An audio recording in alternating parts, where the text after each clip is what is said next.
Yes, I think the key point is that you have to be careful when introducing aftermarket products in the U.S., and you really must do a thorough investigation of any U.S. patents that may be out there that affect your ability to market those products. Yes, Canon has a number of patents that protect the gear mechanism that joins the cartridge to the printer drive mechanism. And most of the aftermarket manufacturers, to make their cartridges compatible with those printers, have copied that design, and that has led Canon to bring a number of lawsuits against those people.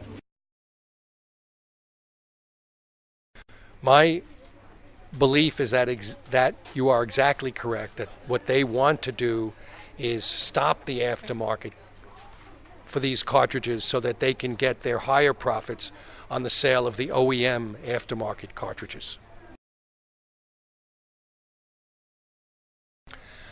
Taking the second part of that question first, I think the answer is clearly yes, it will be tougher. And I think part of the reason that many companies have settled is a combination of factors. One, just the expense of litigating. A number of these companies simply don't want that burden when weighed against the profits that can be earned. And two, I think it's a daunting task to take on a challenge that involves 9 or 12 patents. It's a very difficult undertaking. Well, again, what Canon does here is that they assert that the exhaustion defense does not apply, and they have excuse me, two primary bases for doing that. One is they challenge whether you can prove that those cartridges had first been sold in the U.S. So the empties, did they really come from the U.S.?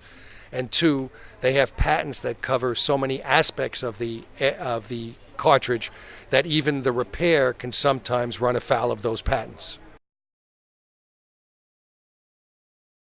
I don't believe that it will ultimately threaten the entire future of remanufacturing, but as we discussed earlier, I do think it will make it more difficult, and remanufacturers will have to be more careful before they start introducing their aftermarket cartridges into the United States. Well, my suggestion again is that before introducing the cartridges into the U.S., the aftermarket cartridges, they need to undertake a thorough patent review to make sure that they are not running afoul of any of the U.S. patents that may be out there.